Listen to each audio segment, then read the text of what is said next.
এবার আমি চলো বেসনটা বানিয়ে নিই, দেরি হবে তো।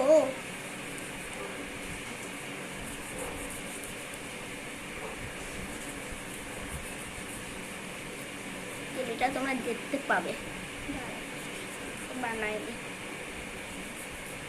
চলো আমার হাতের ছাইটি হয়ে গেল। চলো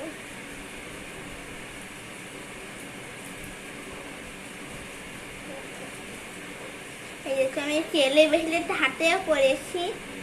দেখো কেমন লাগছে কমেন্ট করে জানিও। এবার আমি বানাই ডোপ। ডোপটা ছিঁড়েই গেল, দাম দাম দাম পিং পিং ডোপ। ডোপটা পরেই যাচ্ছে। চলো এটাতে আমি কি বানাবো।